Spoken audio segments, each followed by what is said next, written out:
Ready? What's that? Screenshot. There we go.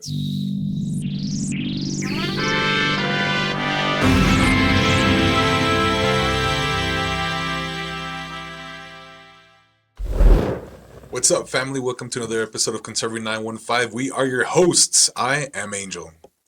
El pinche Steve is here. What's up, guys? Ruben. And we just wrapped up Easter. How was everybody's Easter? Pretty Great good? Easter, yep.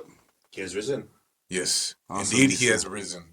I heard, is it like 50 days of happiness or something, right? Joy? Yes. Well, I'm guessing it's a whole lifetime of joy. Oh, okay. I don't know. I was talking to somebody at church the other day, and they were like, oh, yeah, it's 50 days of joy. No sadness at all. No beating yourself up over anything. No? Yeah, that's basically it, yeah. Hey, that should bleed over into the rest of your life, but of course. All right, after 50 days, become a grouch again. After 50 all right, 50 days are up. Become a unhappy. Time to be a negative Nancy again. Negative.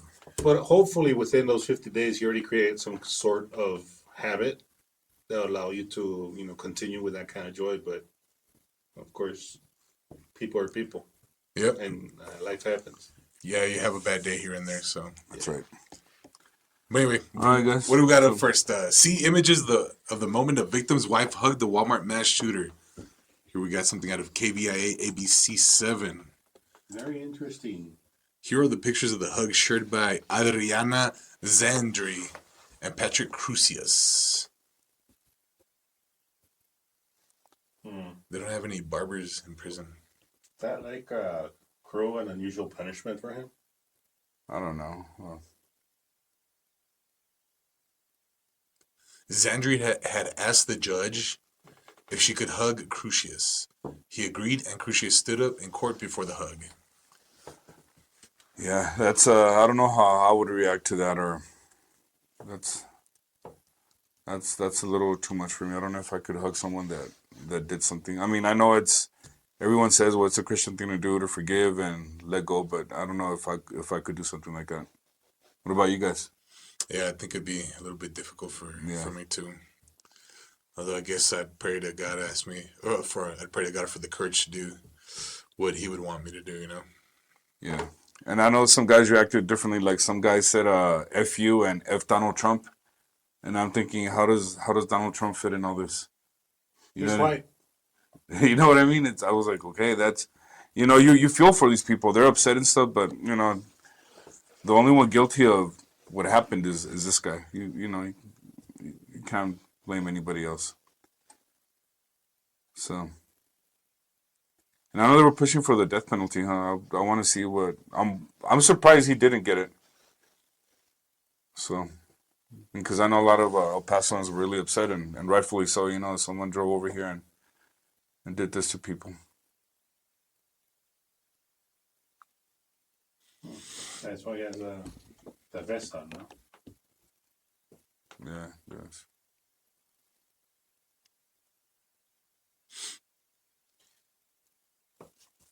And so on and so forth. Just a whole bunch of pictures. So, that's it. I guess this is done, right? Done and over with. Yeah. So we have here text Isabel Piedra, daughter of Rosa Barron, sister of another survivor and niece of a victim, addressed Crucius through DA victim advocate. We carry our grief, but we also carry our strength. Piedra stated, we are still here, and so is our voice. Raul Loya, son of Maribel Loya, then had a statement read by the victim advocate. The people who you murdered will be in our memories.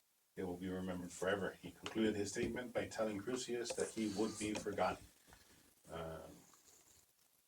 And so on and so forth. Bob did not put a gun to someone's head to get her jobs. Rumi Romero, daughter of Gloria Marquez, said, you are a waste of a human being. So that is, the basic reaction you could expect. Oh, yeah. For that kind of violence. Thing is that... Can you lower it down a little? Let's see what some of the other reactions were. Oh, see, this is the one I told you about. This person went on to express her anger at Crucius at Crucius and happiness that his ideology had not won the day on August 3rd, 2019, and that El Paso had rebounded. F you, Patrick Crucius, and F. Yeah, that's just kind of weird.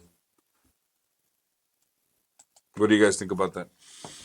I'd like to know, I guess, why she feels that way. Yeah. But, unfortunately, it doesn't expand. But I don't know. People Right. have all kinds of thoughts. Yeah, that's why I would like to hear the reasoning behind that. But Many times, illogical thoughts, unreasonable. But who knows?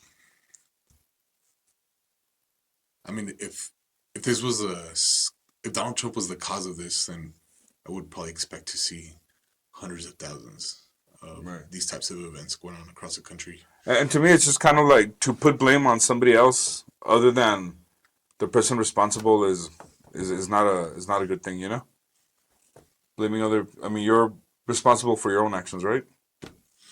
Yep. At least that's the way you figured. So, anyways, what do we have next, Steve? I think that's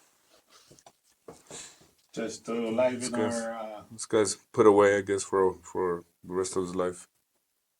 he will continue to be supported by the system. Yeah. So we have here also from Kids First Forever, in Substack. What is causing the continued rise in autism 2025 by Dr. Paul Thomas, MD? And I don't know if you guys remember, but I've spoken about Dr. Paul Thomas, MD before several times. He's one of the few doctors who actually tracked the health between the vaccinated and unvaccinated children in his own personal practice. So he was a doctor who practiced independently. He wasn't part of a hospital system or some other system of doctors, but it turns out, at least in his local practice, that the overall prevalence of disease was a lot lower in those who were unvaccinated. They had like less instances of chronic diseases, for example, like asthma and things like that. They were just overall a lot healthier than the vaccinated children in his practice. He ended up publishing this data. I don't know if you all recall any of this stuff, but it was actually peer reviewed by an external third body, unbiased, and it actually ended up being published. But unfortunately, because he was against the vaccine schedule and had the data to show for it, he ended up having to give up his license, unfortunately, because those big, powerful lobbies and the who runs the vaccine schedule? Is it the Health and Human Services, HHS? Yeah, that is a good question. Oh, I don't have to look it up, but so that was just a quick background on this, but so this is something that he published today. Let's be clear, autism is destroying the lives of too many children and their families.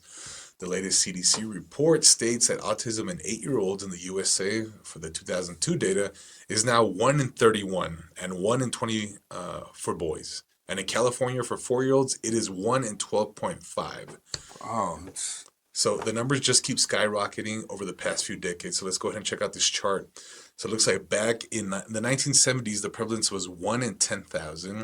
In 1995, it was 1 in 1,000. In 1999, just 4 years later, that appeared to be slashed in half, 1 in 500. And as you can see in the chart, it just continues to go up and up and up. And now it's 2025, and it's 1 in 31. Another thing that I wanted to kind of jump back onto is the RFK Jr. is kind of, I guess, looking into this, and apparently we're going to find out what the cause of this is. But just it's really kind of interesting to consider there's a lot of people that say, oh, there's nothing wrong with my kid, and some of these are like high functioning autistic people, but and I know it could be like an emotional point, but I've seen interviews with parents who have like an autistic 40-year-old, 50-year-old, and they're already getting into like their 70s, maybe early 80s, and they're really worried about, well, who's going to take care of my kid? Like they're the ones that are taking care of their 40, 50-year-old autistic son or daughter. And a lot of these people, like they can't cook for themselves, they can't dress themselves up, And while it's a very sensitive topic, I think, for a lot of people to cover, I think this is something that we have to like face head on, and then tackle what exactly is the cause of this, and not in like we're not like saying this in an offensive way to those parents who do have like their children. We know that you love your child and all that, but we need to figure out what's going on. Like 1 in 12.5 children in California. That's a lot of people who will need that long term care, and sometimes those parents won't be around for them to be there and take care of them. I don't know what you guys think about that. So, back to the first point, have here the schedule is approved by the American Academy of Pediatrics, the CDC, and other healthcare organizations. All vaccines also have to go through the FDA for approval and certification. Okay. Okay, so CDC and FDA are the biggies. no, of course, and if we see that, going back to what you indicated, that it's kind of telling how lax people can be when it comes to autism and other chronic diseases, and not question the current, status quo when it comes to, culture, when it comes to habits, and when it comes to, what's the word? The food industry a lot. Like, I wouldn't know if we could chalk it up to one certain criteria. Of course, you need studies for that, but the thing is that it's kind of refreshing to hear how the current administration is trying to push forward the investigation, not just banning things outright, but Trying to figure out what's going trying on. to figure Yeah, what's going on. Like, where is this coming from? I have some friends that online that are taking it personal. They're kind of upset that they're trying to figure out what's wrong with being autistic, and I don't think anyone's saying it's wrong or it's a personal attack, but you want kids that could be functioning independently, right? Especially because they are. I mean, the natural course of life is that parents die, and they worry about how's my son, daughter. I mean, even for people that don't suffer from this, it's hard. You know what I mean? To for a lot of people. So yeah. So it'd be nice if if these guys figure out what's going on. I know they're banning we'll talk about it later, right? They're banning a bunch of the food colorings that people have suspected are a cause of a lot of things like this. So So yeah, it's for on, and of course the age in our age group, as you guys said, like the adults who have autistic kids, of course that's going to be a problem. Like, let's see what they say about the situation, because I don't know if who's going to take care of them. The society, how exactly you can prepare that child to confront the whole dilemma of living after the guardians die. And if we could prevent that, if it's preventable, like, why not throw money at that situation, right. right? I mean, and check out this next paragraph right here. This is catastrophic, and it is long past time this crisis is averted. The rate of autism for boys in California will be even worse when they compile the data for 8-year-old boys in 4 years. So it just kind of makes you think too, like, why wouldn't we want to attack this issue to create like the most healthy, strongest Americans that we can have in order to make this country as strong as possible, and have the children thrive, be the best that they could possibly be. And so this is the data that we have right now, but according to his doctor, it seems like with a little bit more information in 4 years, things might get even worse if we don't like figure out what the issue is and clear it up. But let's read on right here. This goes on a little bit more about what I was talking about earlier about how we have kids whose parents are starting to get into the advanced age, and they're kind of worried about who's going to take care of their children. But he says, let's clear up one of the most divisive issues that is not helpful: the topic of neurodiversity and the idea that looking for what is driving this epidemic of autism is not honoring those who claim to be autistic and neurodiverse. If you are claiming to be autistic or have been diagnosed with autism spectrum disorder, but are functioning well, can take care of yourself, and will be able to live independently, then while you may have autism spectrum disorder, a term I don't like because of the word disorder, you can absolutely celebrate your neurodiversity and live a meaningful and wonderful life, whether or not you understand or identify the reasons for your neurodiversity and autism spectrum disorder. For the roughly 25% of those with autism spectrum disorder who have profound autism, it is nothing to celebrate. Do the parents of these children love and fight for their children? Absolutely. These are some of the most wonderful parents in the world who would give their lives to have their children recover. Most with profound autism will require lifelong care. They will not generally hold down a job or live independently. Many are incapacitated with frequent seizures and need help with toileting and social situations. Many are in constant pain and live with debilitating anxiety. And he goes on further, as a retired pediatrician who honored informed consent and supported parents who chose not to vaccinate because they had done the research, I saw something most other pediatricians have not seen. I saw how incredibly healthy the unvaccinated children were, with virtually zero autism and far less ADHD, developmental delays, learning issues, eczema, asthma, allergies, and infections of all kinds. And he goes on, presents some of that data that he had previously published. But we'll go ahead and put a link on the video if you want to check this out. But the differences between the vaccinated and unvaccinated is truly eye-opening. It's day and night. Right now, you're probably looking at a little bit of a preview there. But when you click on the link, you can see exactly those major differences between a lot of the issues that are affecting a huge chunk of our population nowadays. Seems like everybody's got an inhaler or some sort of antihistamine. It just seems like the children now are on chronic medication also, just like adults used to be several decades ago, you know. But yeah, what do you guys think about that?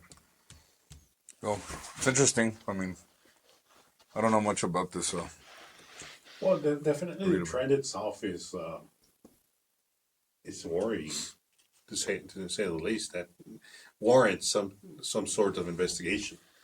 And the thing is that, unfortunately, behind every decision that the families or the parents can make, they have their whole mindset behind of that. Like how much of that can also be chalked up to the type of upbringing they're giving their children, the environment that they're creating for them, like the the mass production of electronics that are readily available for the youth, and all that. What's it called? The electromagnetic radiation and radio frequencies and all that stuff. Like how much of that is being studied?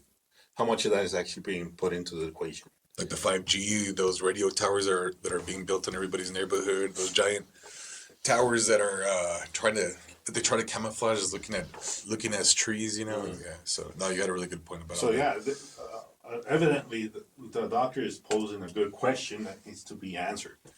Like, why is this trend happening, and such stark, you know, differences and curves? It's amazing. Of course, that's just one doctor in one practice. Also, an interesting point, like a lot of the data goes back before like those radio towers became common and like 5G became really common.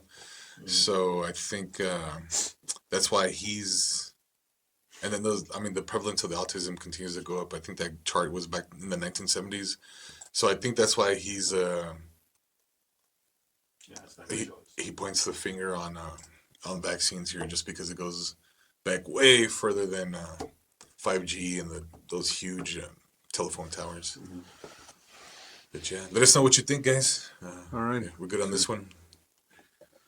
So, going back to the kids and the environment that we're creating for them, another article I'd like to bring to you guys' attention is from the Daily Signal. Supreme Court clash over parents' religious freedom and schools' gender curriculum. And so we see that there's a ongoing battle, culture war, as we would like to say. Um, and this was written by Thomas Jipping.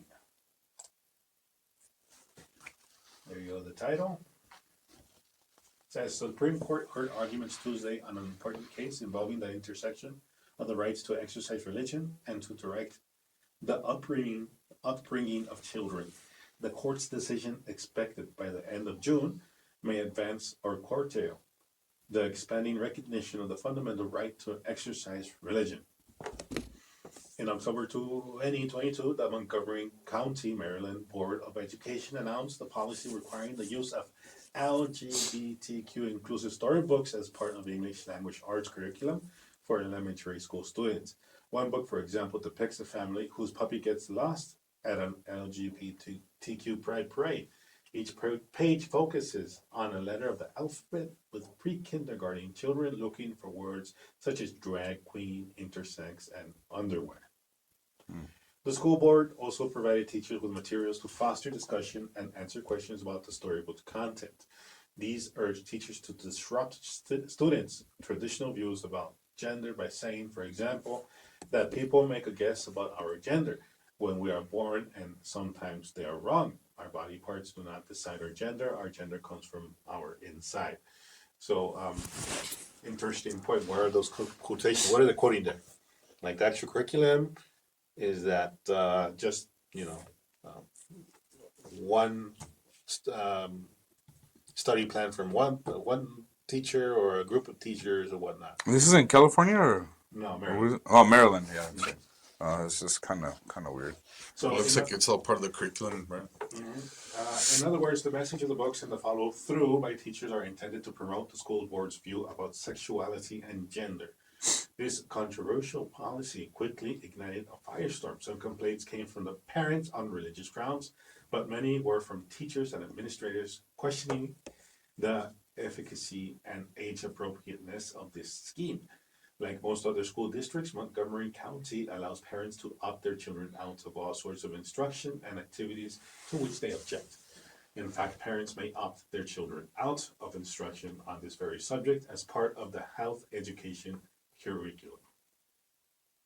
In addition, the school board's guidelines for respecting religious diversity state that schools should accommodate requests that students be excused from specific classroom discussions or activities that students or parents believe would impose a substantial burden on their religious beliefs.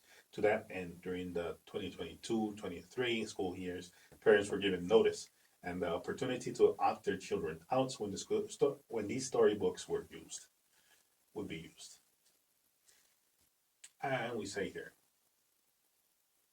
the school board reverses course, tells parents they can't opt out, so they sued.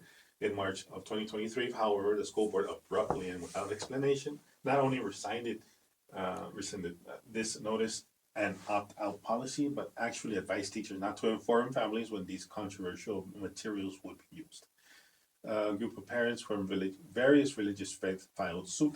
It did not challenge the use of the storybooks, but only sought to reinstate what the school board previously provided notice and an opportunity to opt their children out. These parents share the belief in their religious duty to guide the upbringing and moral development of their children in a manner consistent with their faith, including on matters of sexuality.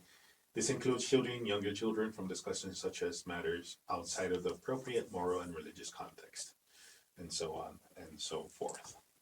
So, once again, what's the push here? Like, why? Why take that away from the parents? Yeah, why keep the parents like in the dark about what's going on? Right. Like that's just weird. That's not appropriate. I guess it comes to show how strong and prevalent the culture war is.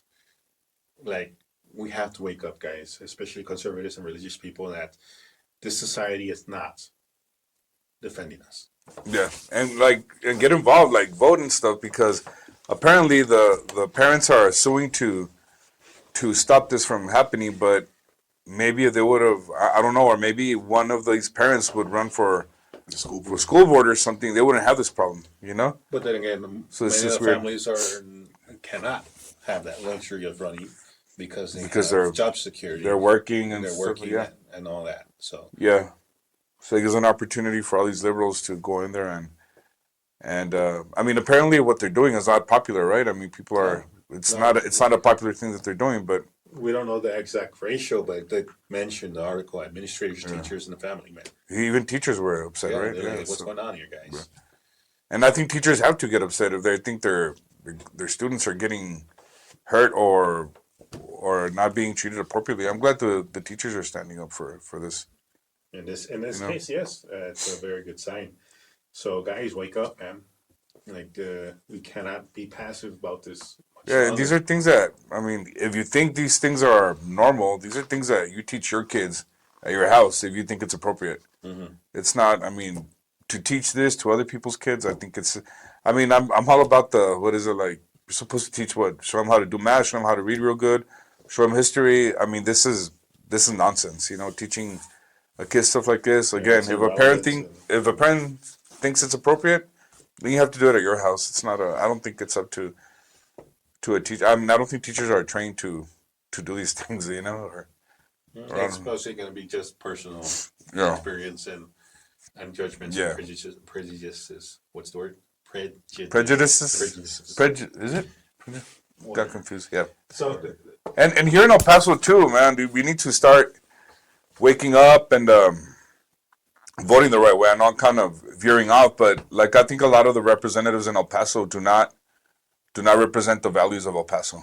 I always hear people talking about who runs our town, who runs our representation in Congress, and a lot of people are unhappy.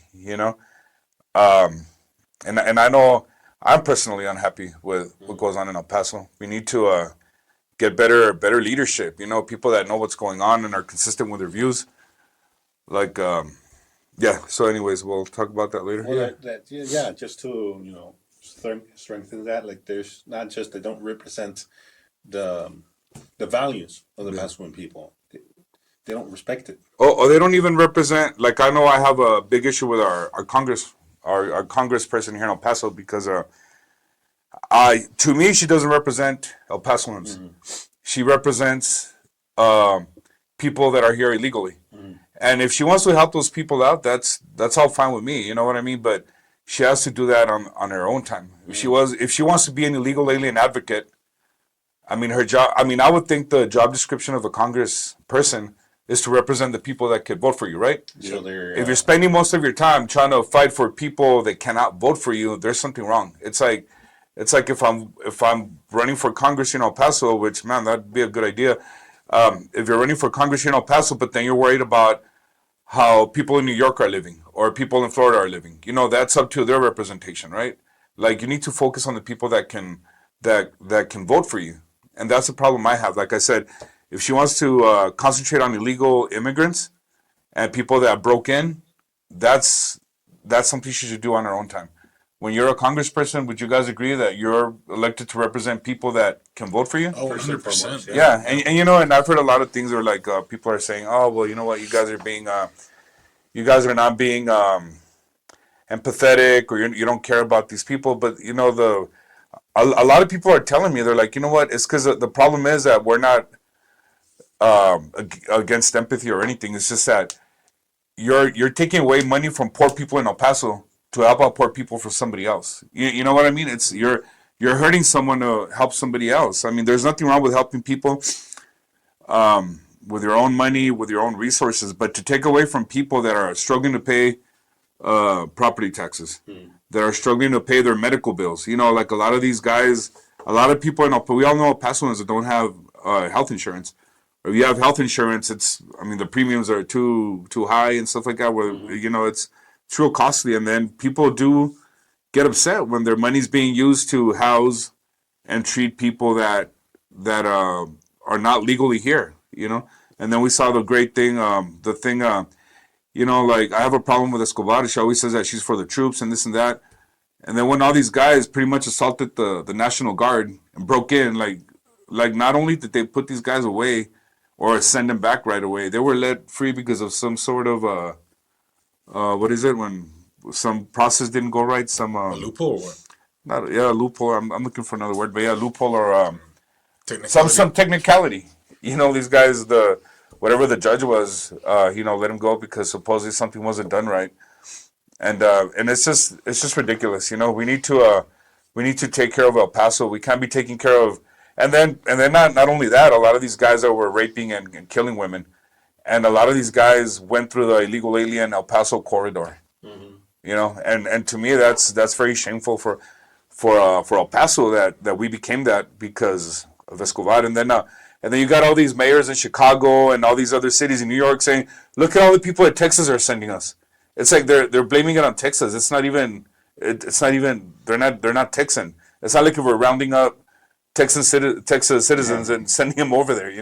actually So we're rounding up citizens from other liberal yeah, states. and which all these liberal states wanted these guys, right? They're sanctuary cities, and then they get them and they don't want him. They get mad at Abbott because he's sending him over, and I'm thinking, well, this was a prize for you, right? This is what you guys want. So if they're complaining in New York and all these other places, it means to me that from the get go it wasn't a very good a very good deal for them, right? Hmm. I'm guessing.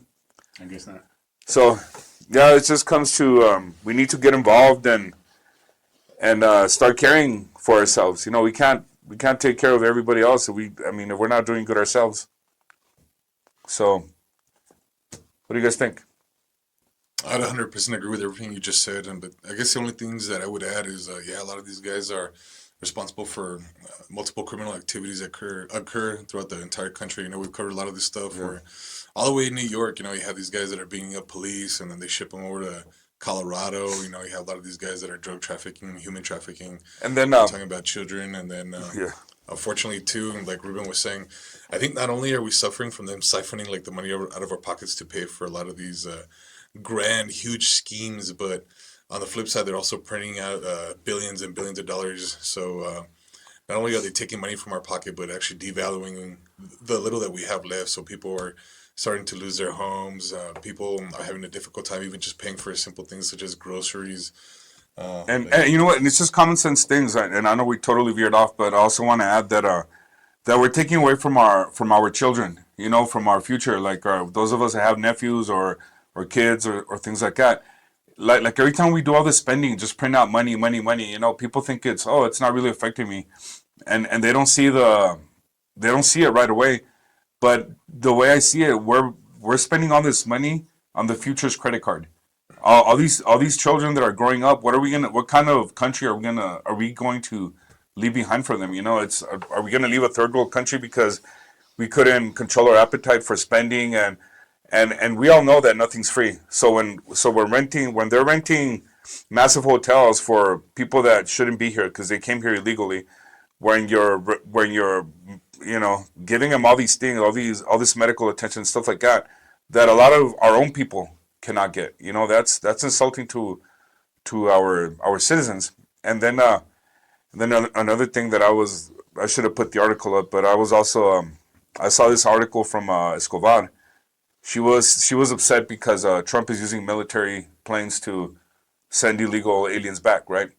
So she's saying we learned, but when Biden was supposedly president, she they approved the Fort Bliss, right, to house illegal aliens, right? Or they were approving military bases. Was it? I don't know if it was Fort Bliss, but I know they were approving military bases. So this article that I read said that she learned from Biden that even though she was for housing all these illegals in military bases, it set back the military 4 years. So for that reason, she doesn't want Trump using the military to send these guys back. And I'm thinking, well, I know for sure in Martha's Vineyard they did that. yeah, well, and first of all, to me, that's just a lie. She's making things up. But let's suppose that what she says is true, that she learned from Biden, that using the military for that is setting them back. So wouldn't that be an awful lack of judgment? I mean, to set back the military 4 years to house illegal aliens? What do you think? I mean, is that a total lack of judgment on her call? I mean, she called it herself. Sure. Yeah. I mean, but now that another president's doing it, now she came to that realization. She didn't come to that realization while her guy was in. You know, it took her 4 years to realize that it was supposedly wrong till the guy that she's not for came along.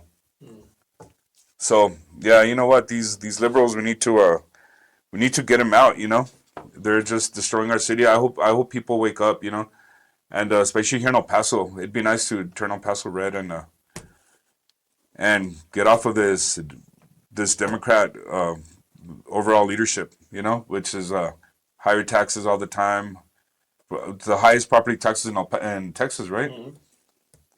So and they sell us all these projects and which never really come to fruition. As far as they always say, oh, the payback is going to be a lot. Your taxes are going to go low. Your property taxes will go down after this goes through, and they hardly ever go down. So what was it? We still have to wait another year to see if the Chihuahuas, return on become solvent. Is that what they call them? solvent. Yeah, When you can pay for yourself. We could, When they become self-sufficient, self-sufficient, and we are able to deservedly enjoy that return on our investment. Right? and it's not. We love baseball, right? We're not against baseball. We're just against the plunder of that cities do on their citizens, right? Yep. We like baseball. I enjoy baseball. We might go to a baseball game tomorrow, right? Mm-hmm.